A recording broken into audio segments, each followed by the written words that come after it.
సుభాష్, రెడీగా ఉన్నావా? రెడీగా ఉన్నాను అంబిక. నేను ఇన్స్ట్రక్షన్స్ ఇస్తూ ఉంటాను, దాన్ని నువ్వు ఫాలో అవుతూ ఉంటు.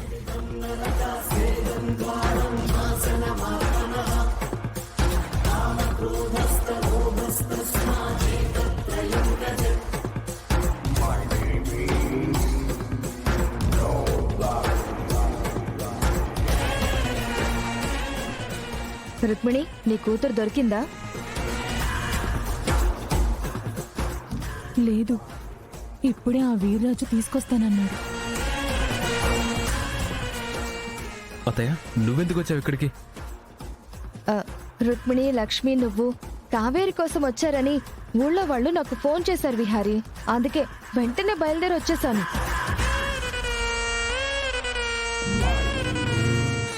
అయినా అమ్మిరాజునేంటి అలా కట్టేశారు? కావేరి కష్టానికి, రుక్మిణి గారిని బంధించడానికి కారణం వీడే.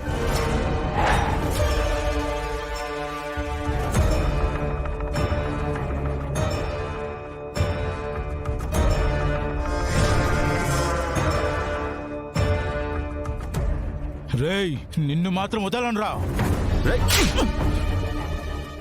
ఎన్ని దెబ్బలు తిన్న బుద్ధి రాదరా నీకు?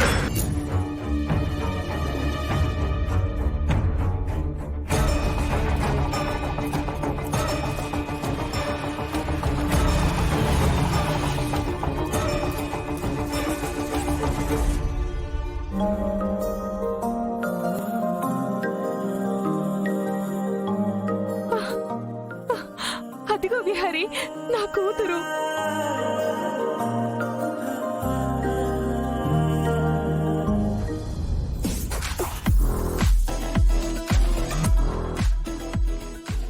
అంబిక, విహారీని ఏం చేస్తాను? అప్పుడే కాదు, వెయిట్ చేయి. మన ప్లాన్ ప్రకారం నువ్వు ఏం చేయాల్సిందే రుక్మిణిని. అలాగే.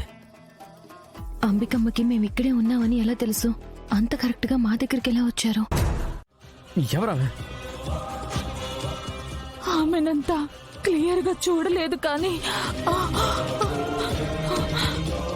మీ నాన్నని చంపిన ఆ లేడీ చేతి మీద ఒక లవ్ సింబల్ ఉంటుంది.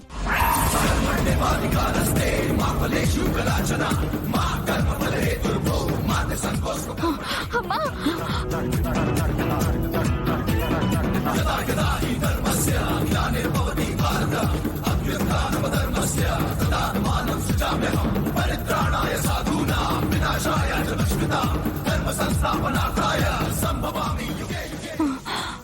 నా రెండో మాట ఇదే నా చివరి కోరిక అనుకోండి.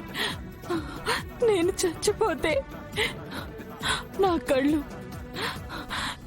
లక్ష్మికి ఇవ్వండి.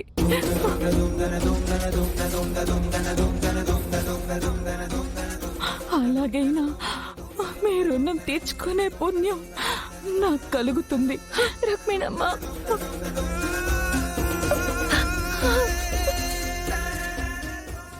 లక్ష్మి, రేపు నువ్వు నా కళ్ళతో ఈ ప్రపంచాన్ని చూడగలిగితే నా కూతుర్ని నేను చూస్తున్నట్టే అనుకుంటాను.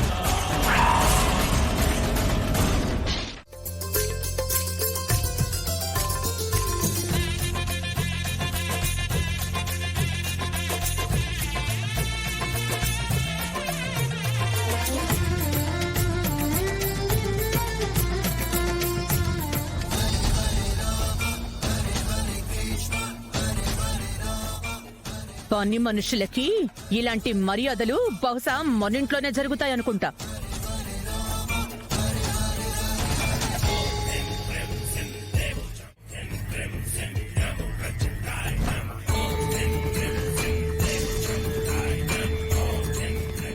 పండు అమ్మా ఎర్రనీళ్లు పారబోసిరా.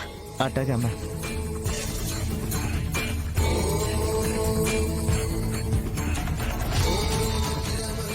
హ, ఇంట్లో సొంత మనుషుల కంటే పరాయి వాళ్ళు బయట వాళ్ళు ఎక్కువైపోతున్నారు. అత్తయ్య మీరెవరిని ఉద్దేశించి అంటున్నారో నాకు తెలుసు. అది ఎవరి గురించి అన్నదో నీకు అర్థమైంది కదా, మరిక్కడికి తీసుకురావడం ఎందుకు?